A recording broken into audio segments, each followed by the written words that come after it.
Muito obrigado, Fernando, por suas palavras. Realmente foi ótimo. Eu sou Sandra Pega, sacerdotisa da religião dos orixá. Eu creio que aqui todos, de tanto ouvirem falar em ecumenismo, macro, mini, sabem do que se trata.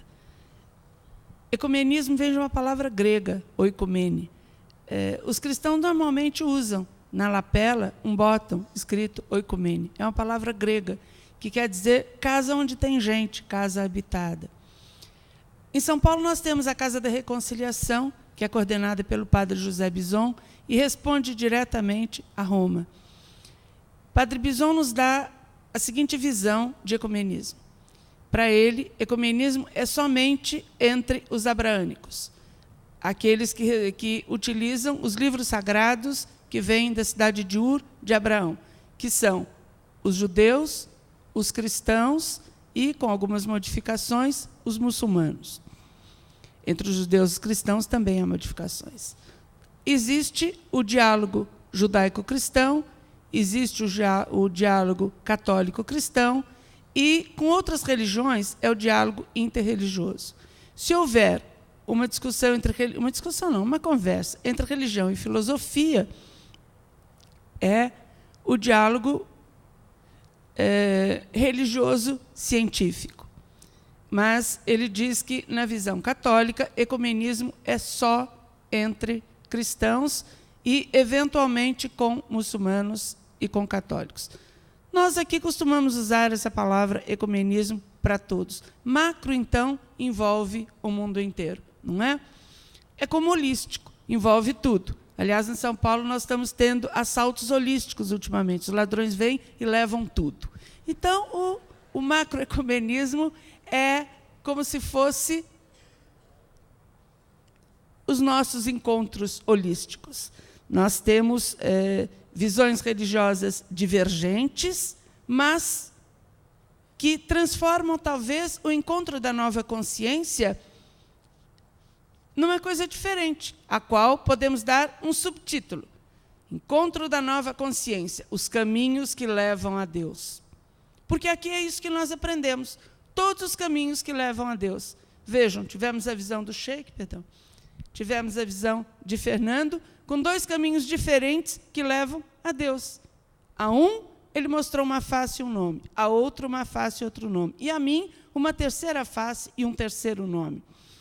Como chegamos ao ecumenismo, ou, mais rapidamente, ao macroecumenismo? Primeiro, recordando, nenhuma civilização que não lembra o seu passado para avaliar seus erros e seus acertos, e, baseado em suas experiências, viver o seu presente e planejar o seu futuro, é válida. Quais são os erros?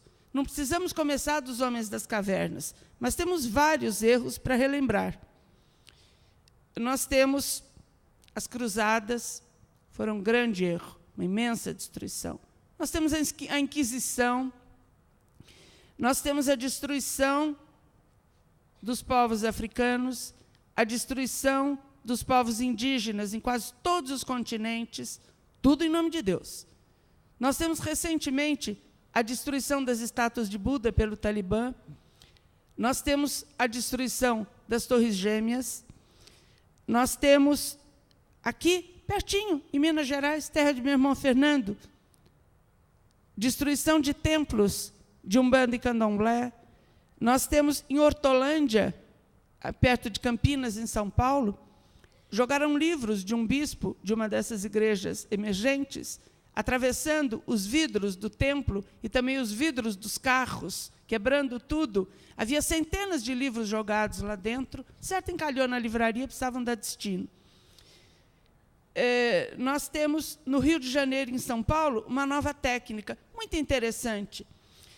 Vocês sabem que nas prisões há muita agressão sexual e há também muita morte. Então, as pessoas que são presas pelo tráfico deixam parentes nas favelas. E, para poderem se livrar dessa excessiva agressão, nas prisões eles entram em algumas celas especiais, onde quem manda são esses evangélicos pentecostais, esses neopentecostais. E aí vai uma ordem para a favela: destruam todos os terreiros afro-brasileiros. E são destruídos pelo pessoal do tráfico. Isso está ocorrendo no Rio de Janeiro e agora se implantou em São Paulo. Ou seja, para que os traficantes fiquem bem naquelas celas onde não há tanta violência sexual e tanta morte, naqueles pavilhões, os terreiros que estão nas favelas são destruídos por ordem dos pastores pelos traficantes. Eu não estou falando isso brincando, isso é uma denúncia, e já está em nível superior. E vocês podem abrir hoje o Jornal da Paraíba, tem uma linda foto do ato ecumênico e tem um ponto de vista do evento dos cristãos, da onde se esperava que saíssem coisas maravilhosas. Mas, infelizmente, ali está escrito: os espíritas não podem ser cristãos. Que pena. Vamos sugerir aos nossos irmãos espíritas que façam uma isenção, que é tão comum no Brasil, já que tem o PT do B e o PC do B, que eles sejam cristãos do B.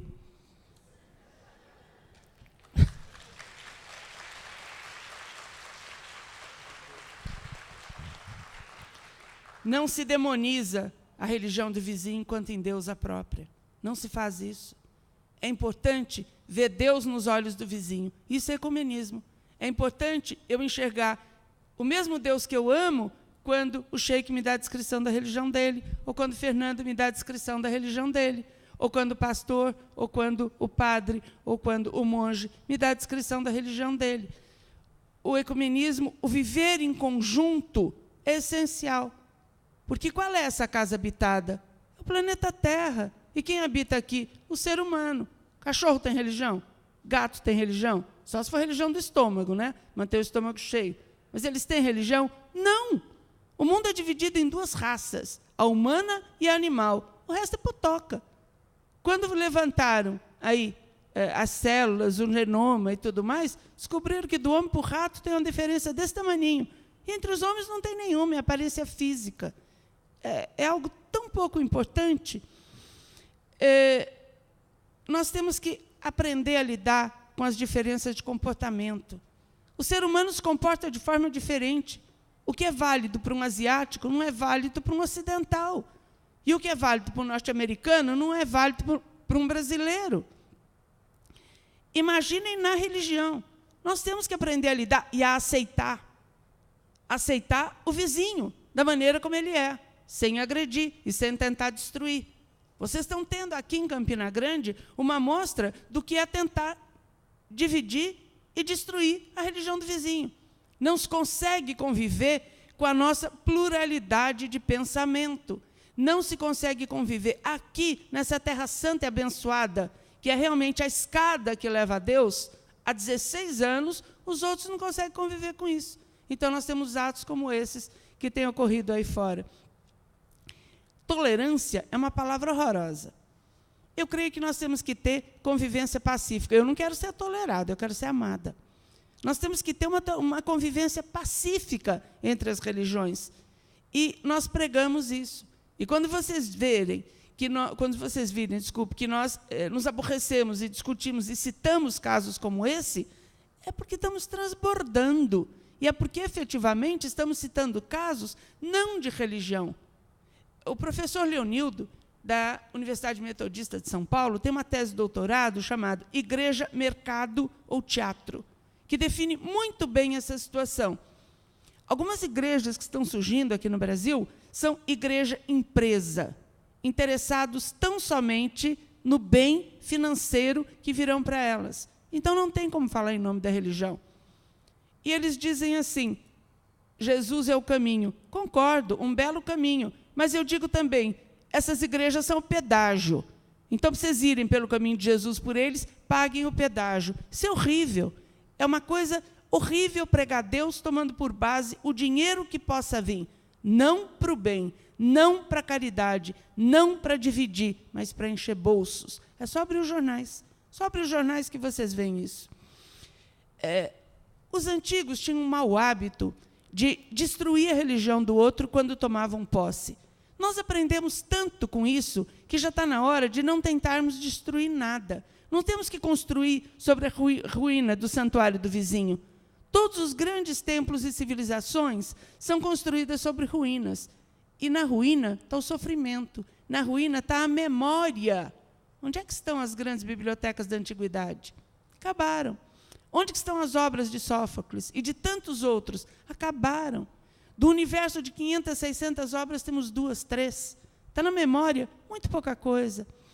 Junto com a vivência, junto com as obras, junto com a realização, engoliu-se os deuses. Quem lembra dos deuses gregos hoje? Quase ninguém. Então, hoje está tendo um movimento de ressurreição, inclusive de deuses. A Wicca é um movimento desse, a ressurreição da grande deusa Terra. É uma coisa maravilhosa. Nós temos que investir nesse resgate de memória e não idiotamente cortar todos os laços, destruindo tudo. Isso não é casa habitada. Isso é tentar reduzir uma grande casa como essa ao medículo em ruínas. É reduzir tudo a uma única visão crística. Não, idiota, desculpe. Cristo vive em mim, assim como vive em cada um de vocês. Todos nós temos um corpo crístico. E Cristo não é apanágio de Jesus. Ele é Cristo ou Jesus. Nós somos Cristos, os seres humanos. Isso é ecumenismo. Aliás, de algumas pessoas, nós acho que nem ao menos sabem qual é o significado da palavra Cristo.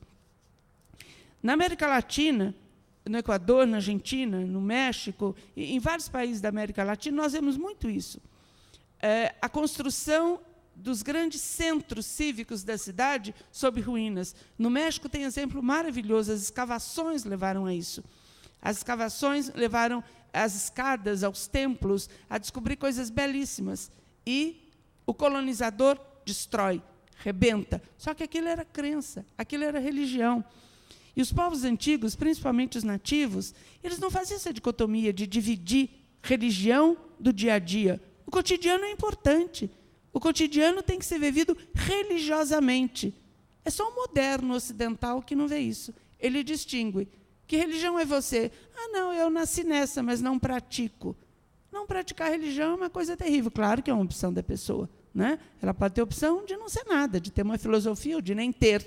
Mas aquele que tem Deus no coração e pratica, certamente ele vive melhor. O ecumenismo pode levar também a um outro caminho perigoso, que é o da antropofagia religiosa. Eu bato muito nessa tecla porque foi algo que eu descobri nessa minha caminhada. Quando nós conhecemos a religião do vizinho, nós achamos bonito. E muitas vezes, quando achamos bonito, tentamos importar para a nossa religião as coisas bonitas da religião do vizinho. Nós podemos importar o amor, podemos importar a lealdade, a dedicação, podemos importar uma série de coisas. Ritual não se importa. Se você quiser criar uma nova religião, não vai buscar emprestado no vizinho. Cria a sua religião em casa, não importa qual seja, reúne sua família ao redor, encontra um novo meio de louvar a Deus. Agora, fazer uma religião pupurri, eu vou buscar a meditação dos budistas, eu vou buscar a ayahuasca no Santo Daime, eu vou buscar as 5 orações diárias no islamismo, eu vou buscar os orixá, e aí eu vou criar uma nova religião. Que religião é essa? Salada de frutas? Não, isso não existe. E quando você começa a trazer a religião do outro para dentro da sua e aplicar coisas que nunca existiram, você desencadeia uma energia que nem sempre é boa. Esse é um dos males do ecumenismo. É um dos perigos do ecumenismo. Mas, para que isso não ocorra, basta que a pessoa seja lúcida. E, principalmente, basta que ela se aprofunde na sua religião. Isso é o mais importante. Vamos conhecer a nossa primeiro.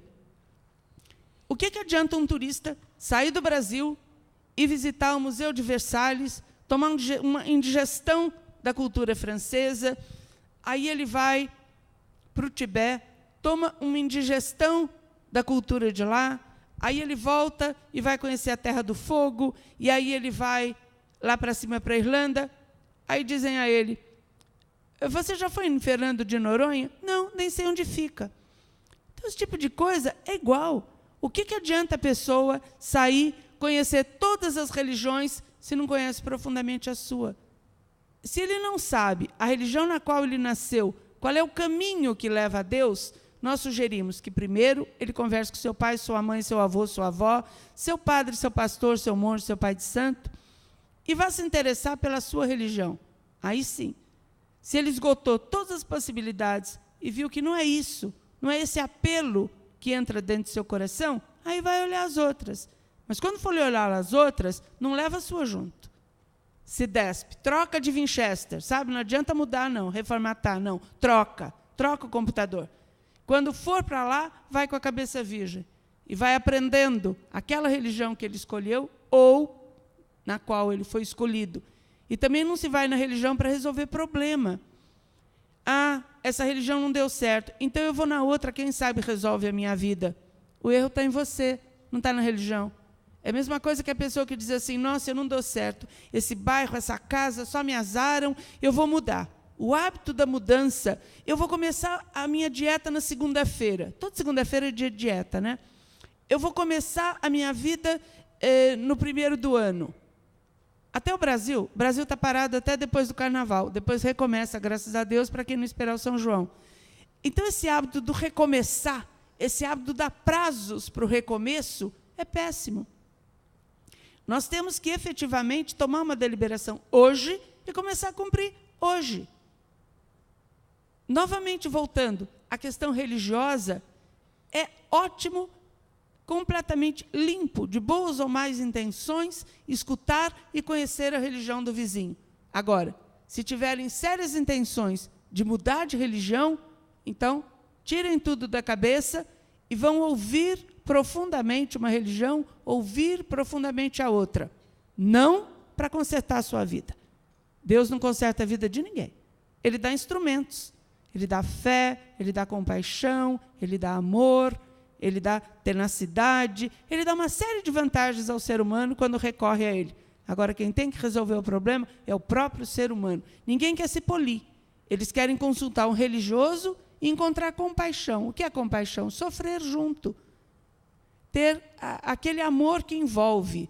Isso não basta. A pessoa adquire o hábito de se queixar. CVV, boa noite. A pessoa adquire o hábito de se queixar. Então, tem que sacudir disso, tomar a rédea nas mãos e ir em frente. Sentar no colo de Deus é muito bom.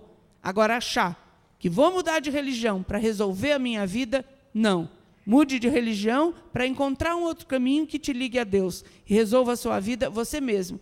Corta o cabelo, levanta mais cedo, toma banho mais vezes ao dia, se dedica, vai estudar, fazer um curso para de ser implicante, aí sim. Aí você consegue melhorar a sua vida, independente da religião, porque todas são boas.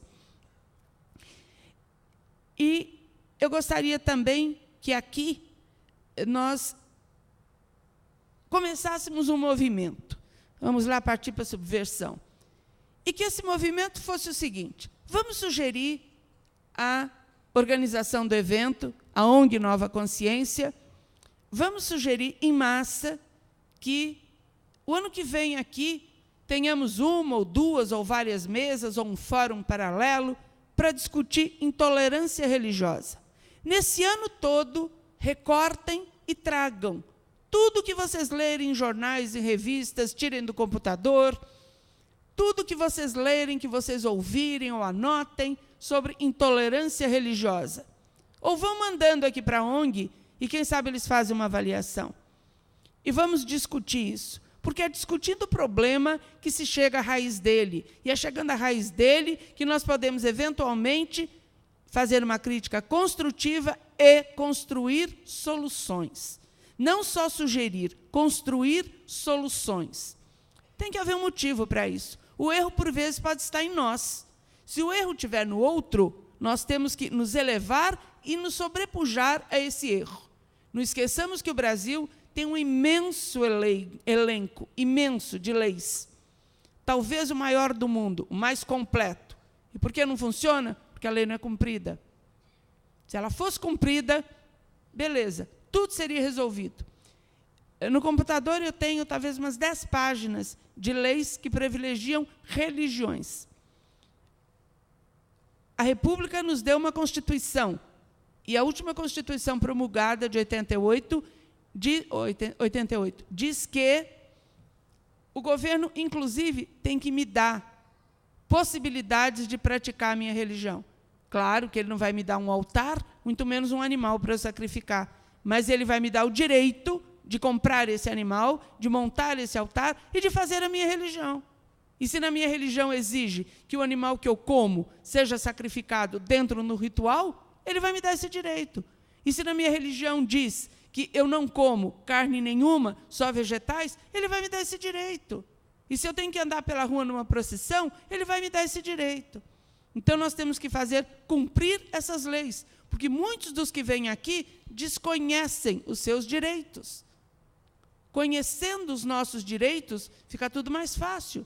Nós balançamos ali aquele papelzinho e vamos exigir o cumprimento da lei.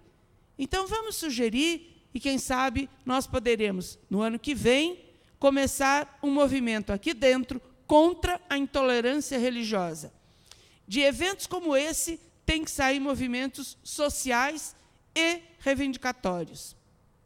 Em São Paulo, já foi criado a Delegacia de Crimes de Intolerância Religiosa, que serve exatamente para isso. Vejam vocês, amanhã ou depois, uma igreja, uma capela, um terreiro é invadido. O sacerdote é espancado, os fiéis são destratados, os símbolos religiosos são destruídos.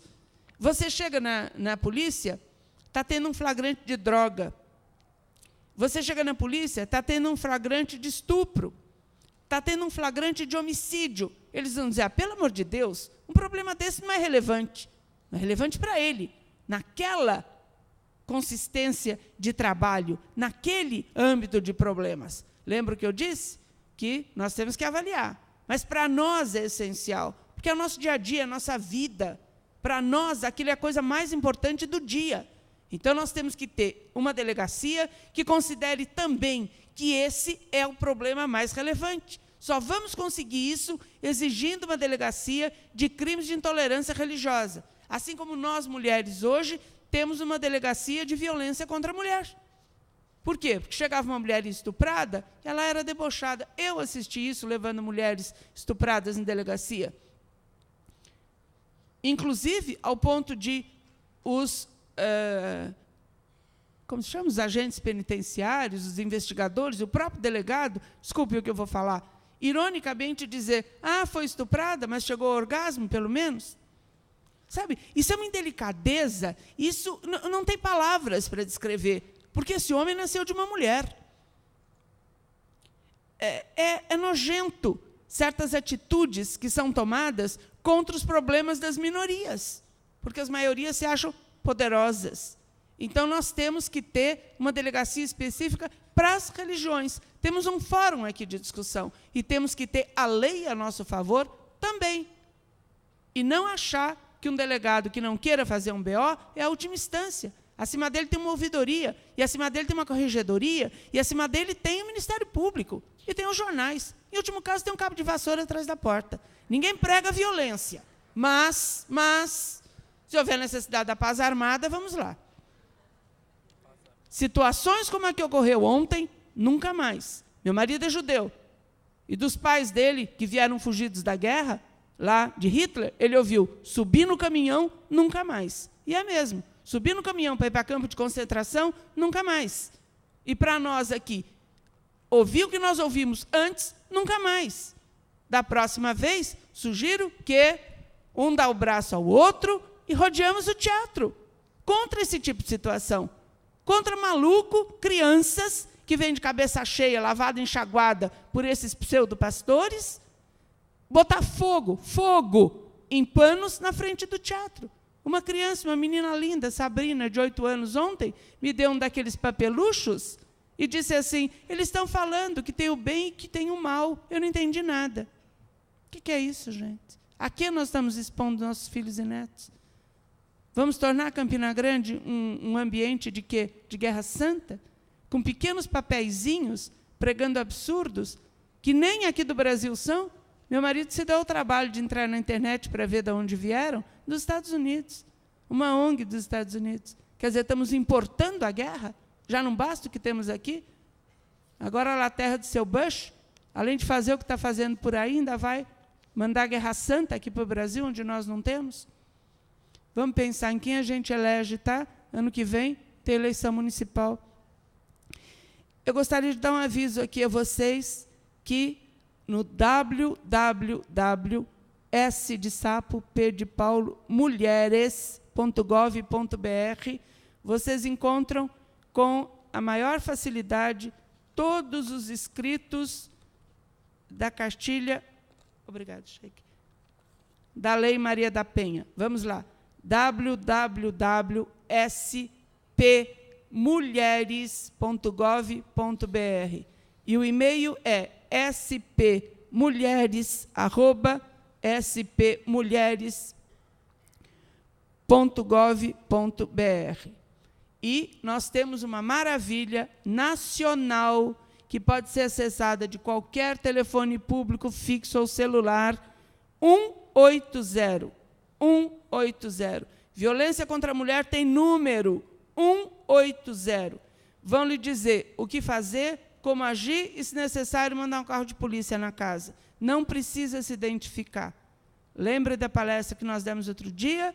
180, violência contra a mulher. Não adianta telefonar para dizer que o gato do vizinho está em cima do telhado, tá? Só vale para violência contra a mulher. E voltando à religião, todas as religiões procuram o amor de Deus. E aquelas religiões que se baseiam no livro, outro dia, na Casa de Cultura de Israel, em São Paulo, do escritor Breno Lerner, eu escutei uma história muito engraçada que vou compartilhar com vocês. Ele diz que Moisés, quando descia do monte, carregado com as tábuas da lei, tropeçou e um dos mandamentos caiu, que era o 11º, o mais importante, e que serve para todas as religiões. É primordial, mesmo das religiões que não venham do livro. E esse mandamento é: não complicarás. Então, nós vamos embasar a nossa vida e as nossas religiões no 11º mandamento. Não complicarás. Tudo pode ser muito fácil, desde que a pessoa se limite ao seu direito, sem interferir no direito do outro, se limite ao seu espaço, sem interferir no espaço do outro, e se limite ao amor de Deus, esquecendo completamente qualquer violência em nome de Deus. Se tiver que agir em direito próprio ou em direito do outro, é válido, mas o nome de Deus, para usar, praticar ou perpetuar violência, de jeito nenhum. Agora, se vocês não agirem, se vocês não falarem, se vocês não baterem o pé, não gritarem, não reivindicarem, não vai acontecer nada, e ninguém vai mudar nada. Eu desejo a todos um excelente fim de dia de nova consciência. São 11h15. Nós vamos abrir o microfone ao público e, encarecidamente, eu peço: quem tem discursos a fazer, quem deseja incorporar no próprio currículo e contar a sua vida desde a universidade até os dias de hoje, peça espaço nessa mesa, na próxima Nova Consciência, e venha falar daqui de cima do palco. Ali é para fazer uma pergunta dirigida ao Fernando, à Sandra ou ao Sheik. Uma pergunta curtinha, de preferência.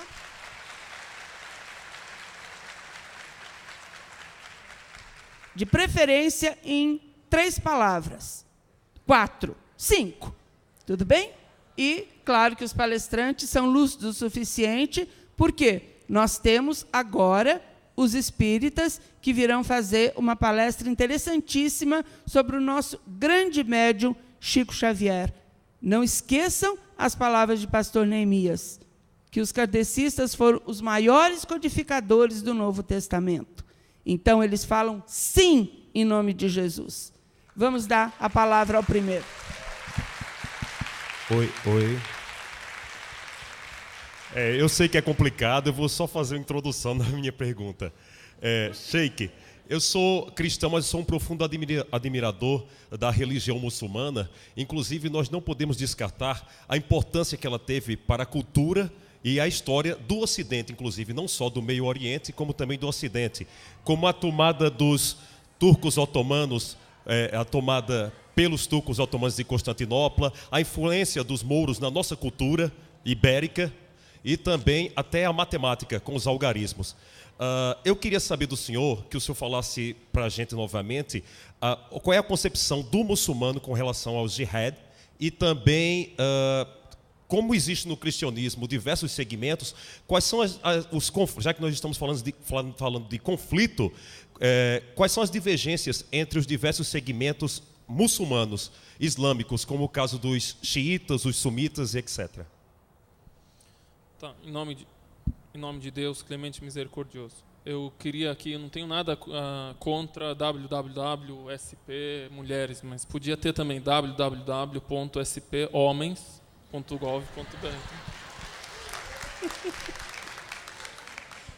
Assim que vocês tiverem uma história de estupro pela própria mãe, haverá essa ONG.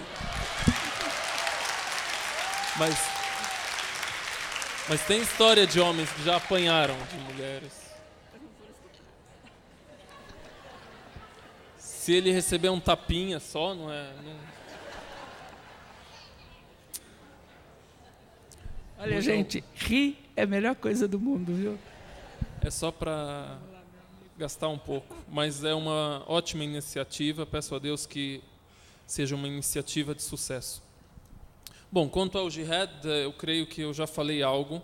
Então, em resumo, resumindo de novo, seria uma guerra por uma causa justa. Esse é o resumo do resumo que a gente fez. Uma guerra por uma causa justa, uma causa verdadeira, como a libertação de alguém oprimido, de alguém que é proibido de ter o que é seu de direito. Quanto aos segmentos dentro da fé muçulmana, dentro da religião muçulmana, temos a maioria que é sunita e temos também os xiitas. Na verdade, religiosamente não há uma diferença muito grande como ocorre entre os cristãos, né? A diferença entre os cristãos, eu creio, vem logo da crença, da posição quanto a Jesus, da posição quanto às imagens e santos e assim por diante, como é o caso entre católicos e evangélicos. Porém, entre xiitas e sunitas, logo a palavra ela já discerne. Sunita, sunnah, significa tradição. Então, a gente pode dizer que sunita significa tradicionalista, né? Então, eles creem na revelação do Alcorão e na tradição do profeta Muhammad, que foi preservada e é composta de ditos, da biografia dele, as suas viagens, o que ele falava, o que ele fazia, o seu relacionamento com a família, com os seus companheiros, com os seus discípulos. E xiita, Shia, significa agrupamento. Ou seja, depois da morte do profeta, houve os seus sucessores, que são 4 conhecidos. Temos Abu Bakr, Omar, Osman, que otomano vem de Osman, e depois Ali. Então, Abu Bakr, Omar, Osman, Ali. Depois dessas 3 primeiras sucessões, ocorreu um problema de governo. Então, os xiitas, eles creem que o governo e a sucessão profética só é cabível aos seus descendentes, ou seja, os filhos de Ali, que foi o 4º califa. Então, eles só reconhecem o 4º, não reconhecem os 3 primeiros. Então, há uma diferença de governo e de sucessão no governo da nação, tá? E dentro desse contexto há alguns critérios de crença que são meio diferentes, o respeito a alguns discípulos, a outros não, porém nada que vá descaracterizar, por exemplo, aquilo que a gente tem de pilares da fé. São pilares e são questões básicas. A fé em Deus, a fé nos anjos, nos profetas. Então vamos dizer, um problema interno e governamental, e hoje ele é representado por 90% de sunitas e 10% de xiitas.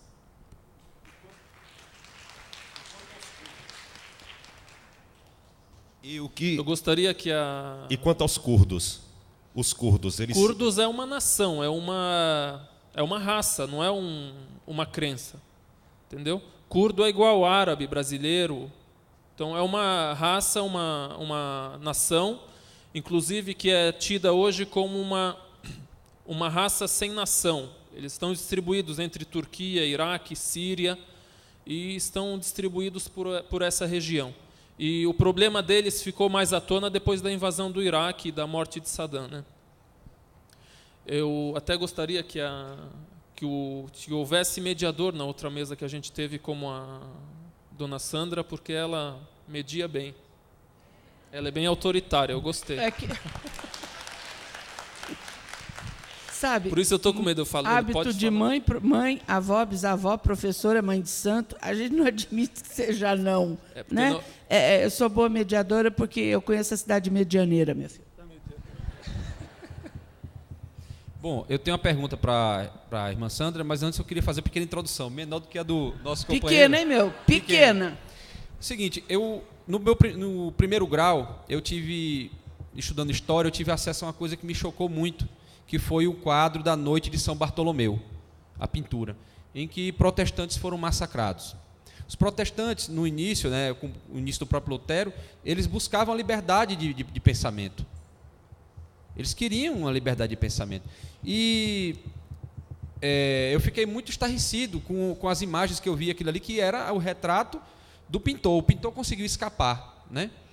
Então, eu faço referência à Noite de São Bartolomeu, porque o que a gente discute nesse encontro, e que é uma proposta interessante, a do diálogo interreligioso, a de respeito entre todas as religiões, foi desrespeitada ontem. Né? Isso foi extremamente desrespeitado. Então, eu queria que ficasse, antes da pergunta, né, eu queria que ficasse registrado aqui a lembrança da Noite de São Bartolomeu e do que pode levar à intolerância religiosa. Né? E a gente não quer mais isso não se admite mais. Né? Esse tipo de atitude faz com que sumam obras de Aristóteles. Né? Eram queimadas as obras de Aristóteles, então a gente tem um prejuízo. A gente sabe que nas obras de Platão tem inclusive a localização da Atlântida, por exemplo. Mas a pergunta é a seguinte: a irmã Sandra falou que existe uma delegacia em São Paulo, né, sobre a intolerância religiosa, que faz essas denúncias. Existe algum órgão a nível nacional em que a lei existe, a gente sabe, mas existe algum órgão em que possa ser denunciado abusos de intolerância e que a gente possa ter acesso? Não pelo homem, pela mulher, pela pessoa, mas se afetar um povo inteiro, uma religião inteira, uma igreja inteira, Ministério Público. O caminho é esse.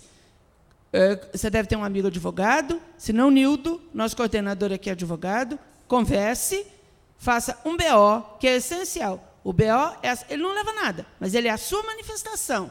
Vá à delegacia, faça um BO, conheça seu direito. Se você chamar uma viatura da PM, a obrigação da viatura é botar você dentro dela, levar à delegacia civil mais próxima, você faz o BO, a PM espera e leva você de volta à sua casa. E aí você exige que o BO vá para frente, não seja bloqueado ali.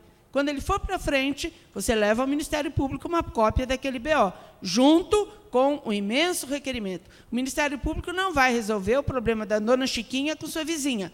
Mas, se a igreja for destruída, uma situação como essa, aqui, que toda uma comunidade está aqui para resolver seus problemas e para rezar, e o nosso espaço for invadido, é caso para o Ministério Público.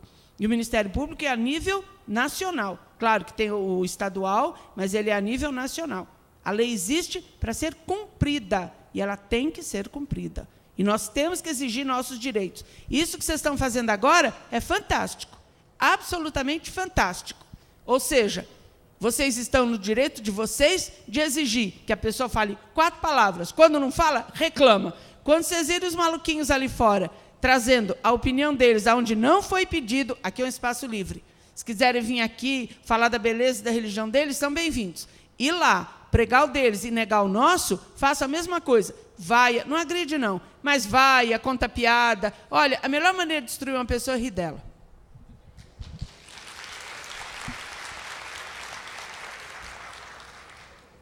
Bom dia, eu sou Marcos Vieira, aqui de Campina Grande.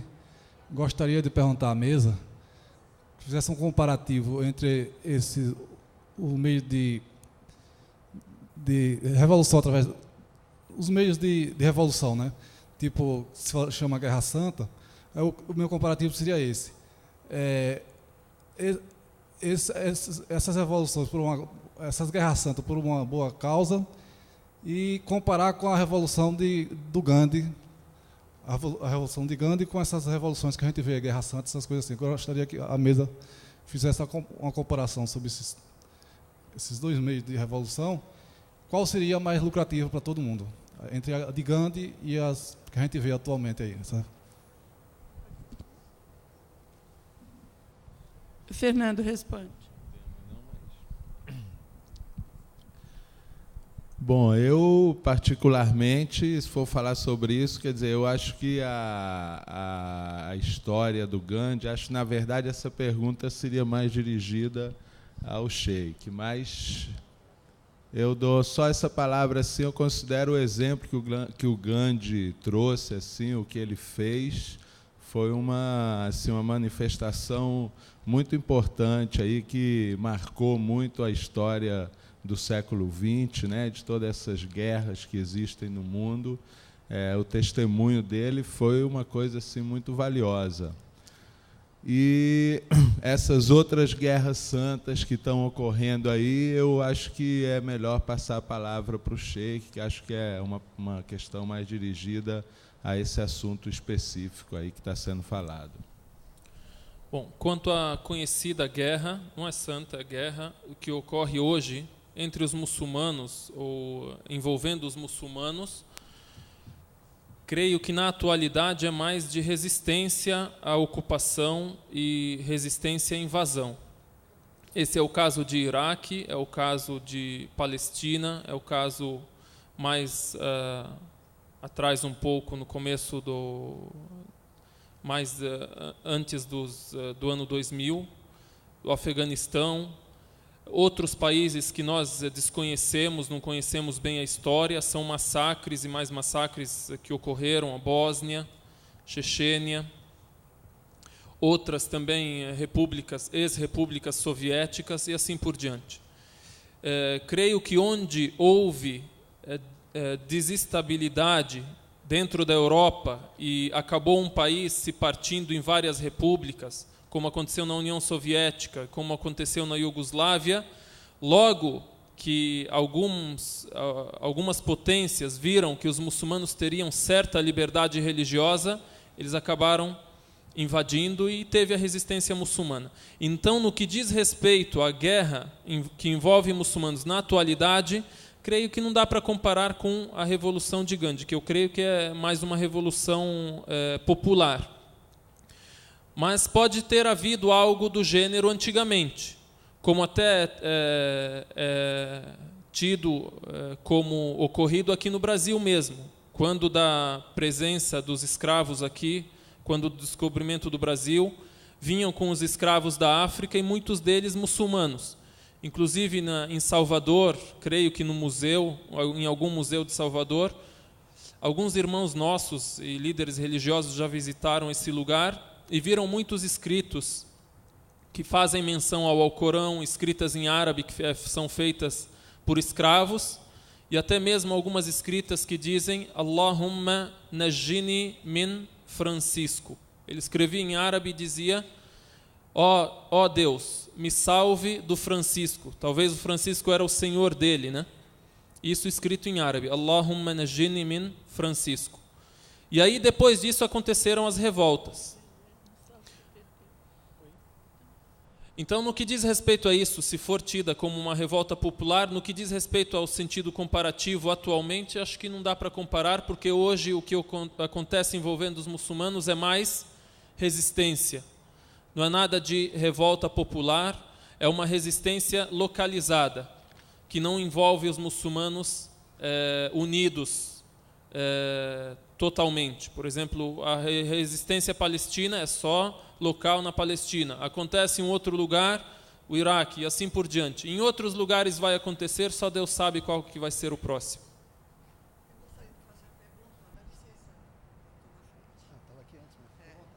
Olha, é o seguinte, Israel tem direito à Terra Santa desde a época bíblica, certo?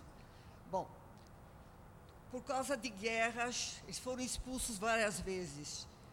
Em 1948, Oswaldo Aranha, um brasileiro, fundou o Estado de Israel. Bom, esse nome, Israel, ele foi mudado para Palestina uns anos atrás. Tinham árabes, como tem em todos esses países árabes, morando lá.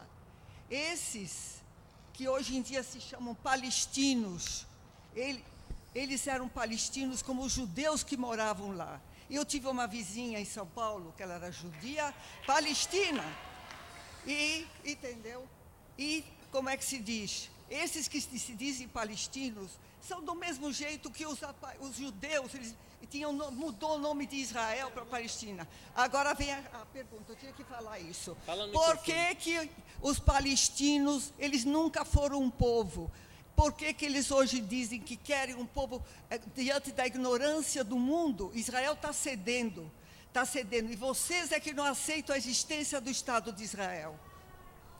Então, matemos os palestinos, não é um povo, não são gente. São gente. Então, o que faz com eles? Por favor. A senhora fez uma pergunta. Por favor, deixa o Sheik responder. Ela pode em seguida, responder. A senhora se exprime. Por favor. Ela pode responder. O que fazemos com eles, então?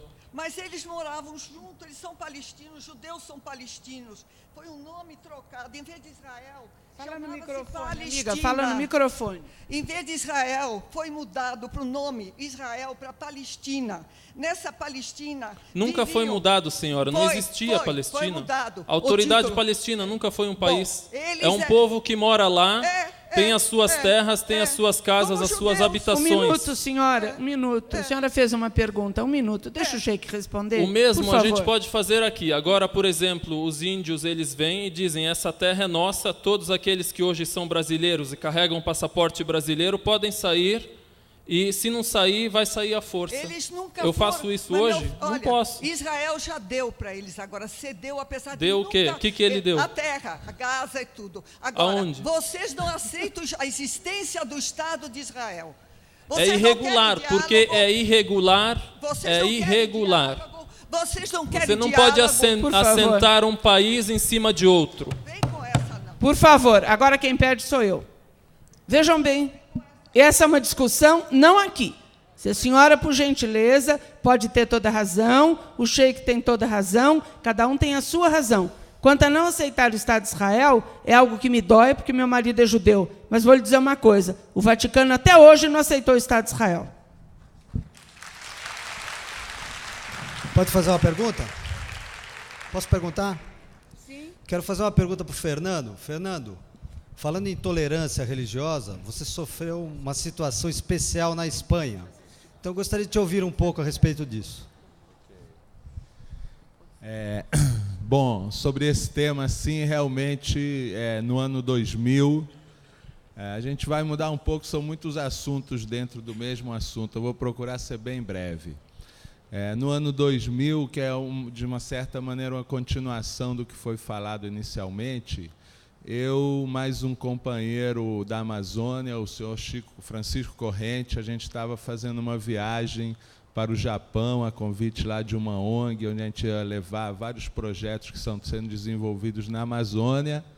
E na passagem pela Espanha, a gente estava passando pela Espanha, fomos ter também encontro com povos ayahuasqueiros, daimistas lá da Espanha.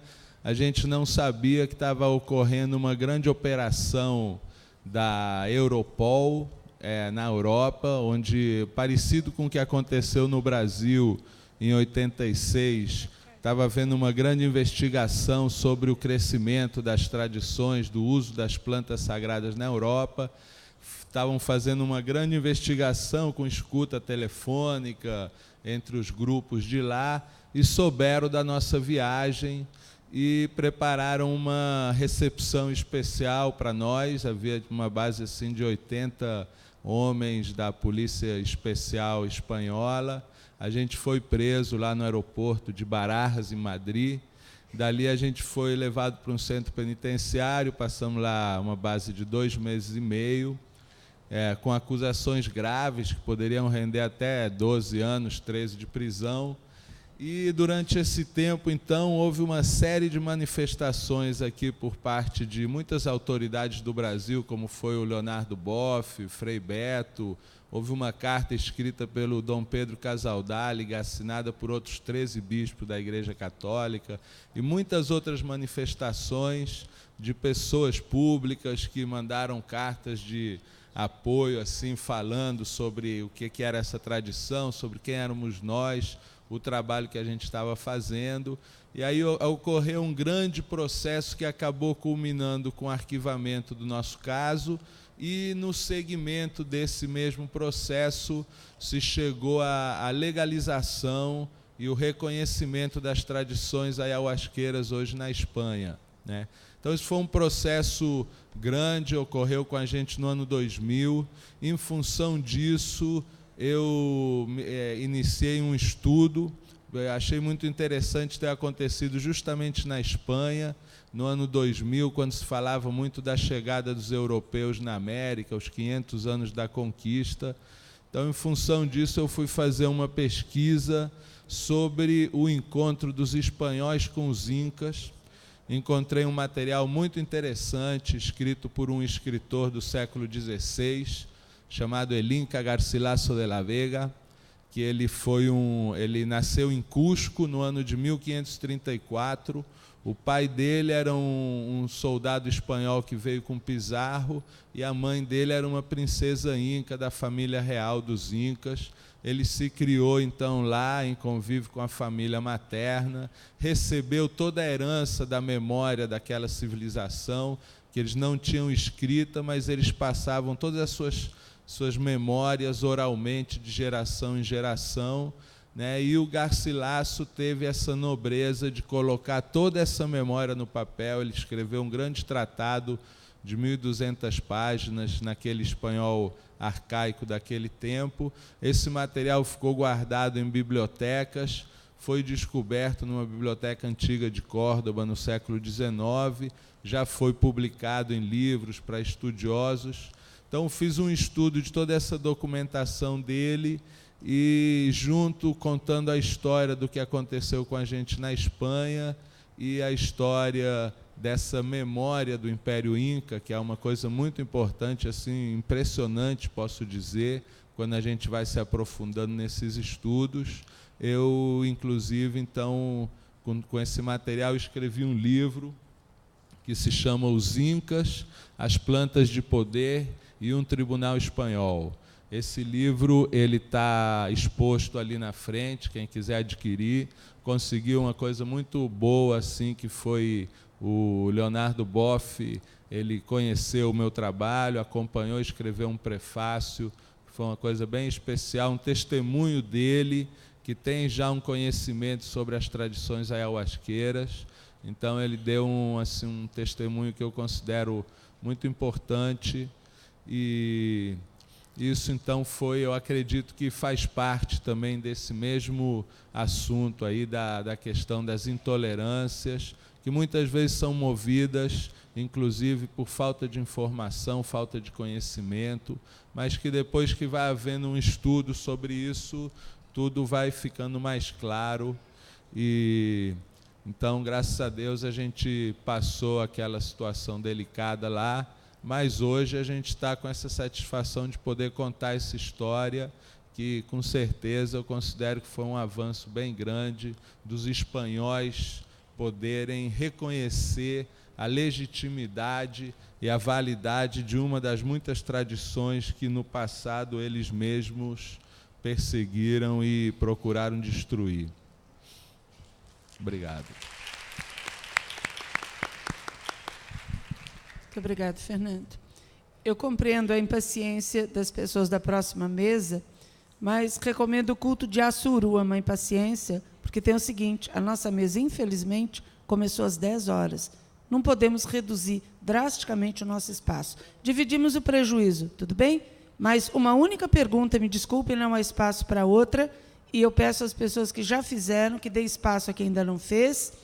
Depois dessa última pergunta, são 3 minutos para cada palestrante. Sim, meu irmão? O fim dessa mesa é o meio-dia, mesmo sem... Não, é 11h30. Pois não? Bom dia, meu nome é José de Arimateia, eu sou militante de esquerda e queria perguntar, me direcionar à companheira, vou chamar a companheira Sandra aqui, o que é que as religiões podem fazer para diminuir concretamente a miséria, a intolerância contra as minorias, contra os companheiros da África, contra a América Latina sofrida, porque dependendo de políticos, não resolve. Não sei se esse é o fórum para a pergunta, mas vou perguntar, vou ver o que é que a companheira responde. Obrigado e tenha um bom dia. Obrigado, meu amigo. Eu prefiro que o senhor fique para ouvir a resposta. Companheiro, sente, por favor, ouça a resposta. Vejam vocês, a religião vai fazer o que sempre fez. Ao contrário de alguns governos, vai ensinar a pescar. Porque dá o peixe, acostuma a pessoa a ficar preguiçoso. Dá vale isso, vale aquilo, bolsa aquilo, acostuma a pessoa a ficar preguiçoso. Então, o que nós fazemos? Disponibilizamos o espaço sagrado dos templos e ali damos cursos, ali ajudamos a pessoa a melhorar de vida, ali cuidamos dos filhos para que as mães possam trabalhar, ali fazemos o quê? Um hospital dia? Não, um refúgio dia, para que se deixe a vovó, já que o pai e a mãe têm que trabalhar, é isso que nós fazemos. Nós fazemos caridade, mas não uma caridade vã, não uma caridade de dar peixe todo dia junto com a cesta básica e a pessoa acostuma a não fazer nada. Nós temos que dar o peixe. Espero que todas as religiões, já que cobram uma parcela do dinheiro árduo ganho pela pessoa, use esse dinheiro em prol da pessoa, não comprando palacetes e montando templos homéricos, que, aliás, é o hábito infeliz de todas as religiões.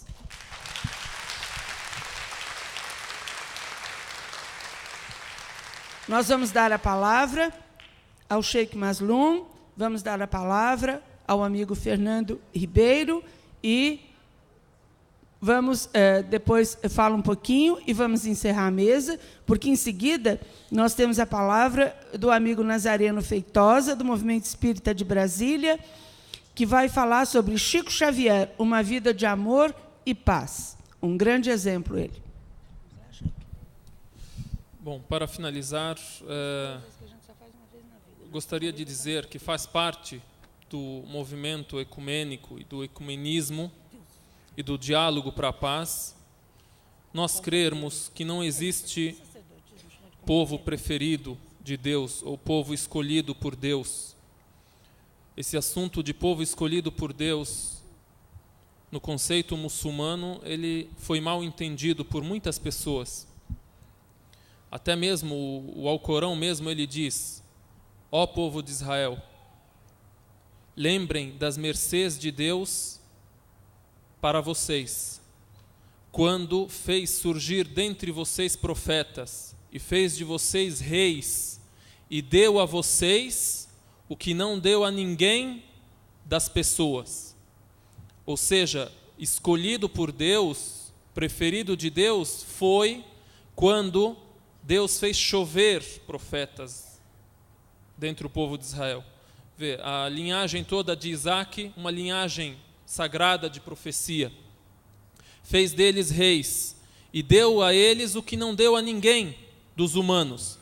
Ou seja, resumindo, eles eram escolhidos e preferidos na época enquanto relacionavam essa preferência e essa escolha, quando atendiam à aliança que Deus fez com eles. Então essa aliança não permanece até a eternidade, sendo eles quem forem. Enquanto eles guardam a aliança, são preferidos. E guardar a aliança significa crer em todos os profetas, inclusive Jesus, o que não aconteceu. Então aí vocês assistiram aqui algo do que ocorre entre diálogo, debate, ou conflito, ou guerra, né? Até eu me constrangi um pouco, não gostaria que fosse essa situação, e pedi para a irmã Sandra que fosse mais calma com a senhora, e gostaria que ela tivesse ficado para conversar com ela. Tá? Então isso faz parte do diálogo. E essa é a posição do muçulmano. Não há ninguém preferido, não há ninguém que tem direito mais que o outro, né? E não há um Estado que tem que se estabelecer, que é um Estado religioso e que só dá os direitos a um setor à custa do outro. E é isso que acontece hoje, e por isso o não reconhecimento, do qual ela reclama. E é isso que acontece hoje, porque é impossível acontecer um reconhecimento e acontecer uma união ali, sendo que das coisas que são reivindicadas, que Jerusalém seja a capital dos palestinos. Tudo bem, sem capital, pelo menos fica a mesquita. Então, um setor, um grupo fala, nós demos muito para vocês. O outro também fala, a gente também já cedeu muito para vocês. Porém, tem a mesquita, e a mesquita, o que acontece hoje, talvez hoje aqui no Brasil a gente não ouve muito sobre isso, só vai ouvir quando ruir ela por inteiro. A mesquita de Jerusalém, e ali mesmo, naquele lugar, tem a Igreja da Natividade dos cristãos, e tem também o Muro das Lamentações, local sagrado para todas as três religiões. O que acontece? Eles creem que o templo de Salomão está debaixo da mesquita, e que nós construímos a mesquita em cima. Como fazemos para recuperar o templo de Salomão? Não tem outra saída senão derrubar a mesquita. Então, o que vem pela frente vai acontecer muito mais barulho, muito mais conflito. Pedimos a Deus que não ocorra. Porém, o decorrer dos fatos, o que está a acontecer, o desenrolar da história, não é muito agradável. Por quê? Porque a cavação de túnel em nome de reformas, para ficar o local mais bonito e tal, acontece para quê? Para desestruturar a mesquita para que ela rua e caia. Isso, estudiosos palestinos, geólogos, todos estão engajados nesse estudo e sabem bem disso, estão tentando fazer estudos para esclarecer isso ao mundo. Então eu agradeço aqui a presença de todos vocês, agradeço a nossa chefe da mesa, a chefa da mesa, agradeço também ao irmão Fernando e peço a Deus que esses encontros multipliquem em paz e harmonia e sucesso, se Deus quiser. Muito obrigado.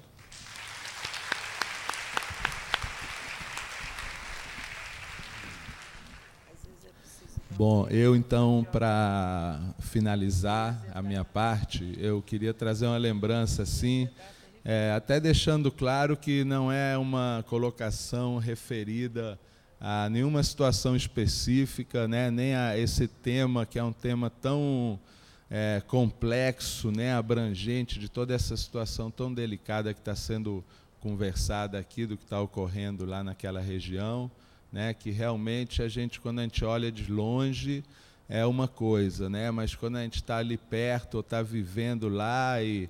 né, mataram meu filho, mataram minha mãe, mataram meu pai, é uma corrente é um tipo de situação que só estando ali dentro para saber realmente o grau de intensidade com que tudo está acontecendo e o que cada um pode fazer dentro daquilo. Então, o que eu vou falar assim, não é uma coisa referida a nenhuma situação específica, nem é uma crítica direcionada a nada.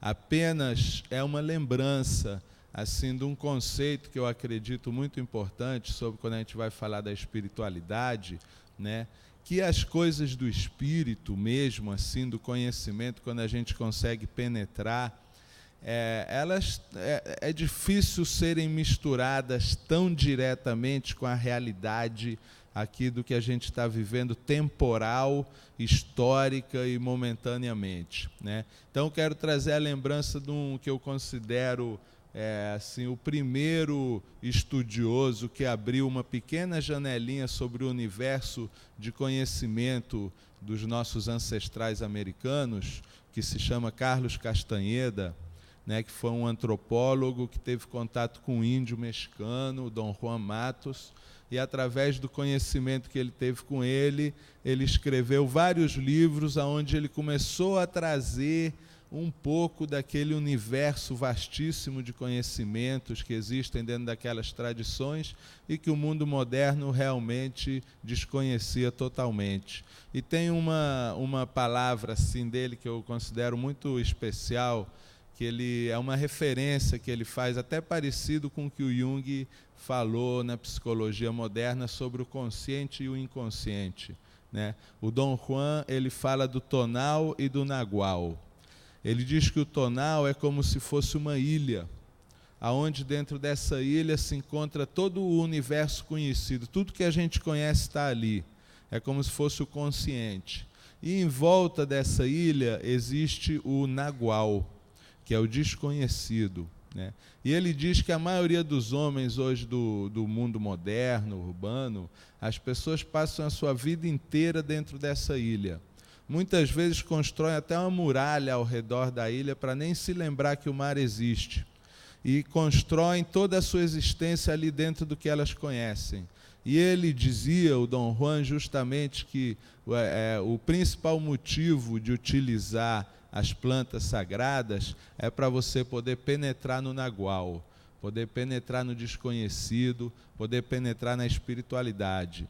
Então eu acredito assim que as tradições espirituais que realmente têm um fundamento, têm um conhecimento, têm uma ciência através da qual a pessoa pode entrar em contato com esse outro plano da espiritualidade, do conhecimento mais íntimo, mais fino, mais assim profundo e sutil, que muitas vezes passa desapercebido, porque a gente muitas vezes está com a mente bastante embrutecida pela potência das ondas que hoje frequentam aí a nossa sociedade, as ondas pesadas assim das frequências só de negócio de consumo, de coisa da matéria, e as sutilezas, os conhecimentos mais sutis, mais finos, estão sendo deixados muitas vezes num outro plano.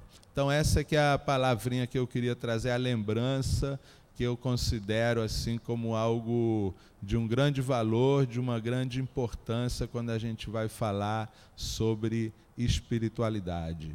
Muito obrigado.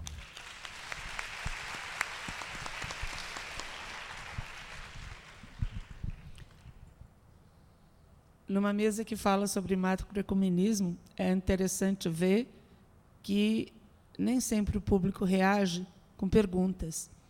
Muitas vezes o público reage com colocações. Se eu for seguir aqui, enquanto eventual coordenador ou chefe, como que é meu amigo, se eu for seguir meu coração e não ficar isenta no papel que eu estou agora, que eu estou, não que eu sou, eu estaria ali do lado dela cobrando, porque meu coração é judeu. Às sextas-feiras eu sou uma esposa judia e acendo as velas do Shabat para meu marido. Mas, infelizmente, aqui eu tenho que ter uma outra posição.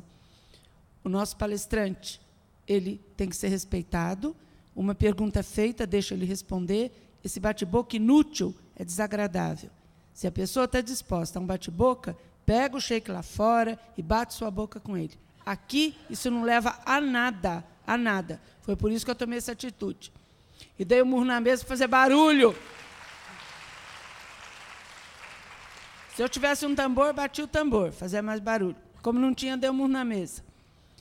Sheik, veja bem, o senhor tem todo o direito de pensar como o senhor quiser. Nossa amiga, infelizmente, não está aqui, tem todo o direito de pensar como quiser. Meu amigo Fernando e todos que estão aqui têm todo o direito de pensar como quiser. Eu creio que uma mesa, seja qual for o assunto, é para acrescentar, não para discutir. E se alguém, num próximo evento, vier para discutir, eu sugiro que vá discutir lá fora, que é o lugar certo. Bater boca, enquanto o palestrante responde, a pessoa fica gritando e falando, não leva a nada. Isso é uma discussão inútil. Foi por isso que eu tomei essa atitude. E não acho que esteja errada. Tudo bem? Quanto à questão que eu falei da não aceitação do Estado de Israel, claro que dói não ser aceito. A mim dói muito. Mas não esqueçam que, acho que vocês não sabem, o Rabino Sobel, a primeira coisa que ele perguntou para o Monsenhor, não me recordo o nome dele, que foi a Casa da Reconciliação, para trazer as explicações do cardeal Ratzinger, que agora é o Papa Dom Bento XVI, de como ele iria lidar com toda a questão do diálogo interreligioso. A primeira pergunta do Rabino Sobel foi: e o Vaticano vai reconhecer o Estado de Israel? Então, vamos deixar essa discussão para os ministérios de relações exteriores de ambos os países. Aqui, nós vamos discutir religião, porque se tivesse aqui sentado um pastor anglicano, inglês, Eu não iria pegar o microfone e bater boca com ele e falar da destruição da Nigéria, minha terra religiosa do coração, pelos ingleses, que nos levou ao estado que nós estamos hoje de caos, porque fizeram fronteiras físicas, dividindo etnias e criando maior problema, e levando uma visão de Deus que não era nossa, da qual nós não precisávamos. Por quê? Porque não é o caso. Ele viria aqui trazer a beleza da religião dele. Não é para discutir passado, muito menos presente. Não é para discutir coisas físicas aqui, em questão de briga. Tudo pode ser dito, desde que dito numa boa, com tranquilidade. Minhas considerações ficam nisso, tudo bem? Agradeço imensamente ao Sheikh Mazloum, que agora descobrimos que fomos vizinhos muito tempo ali em Mogi das Cruzes. Agradeço imensamente ao Fernando, que veio um de Foz do Iguaçu, no Paraná, o outro de Minas Gerais, aqui para trazer um recado tão bonito para vocês. Curtam agora a palavra sobre Chico Xavier, que o meu irmão que vai falar seja abençoado e tenha muita força na palavra, e, pelo resto da tarde e da noite, estejam com Deus. Axé, axé, axé.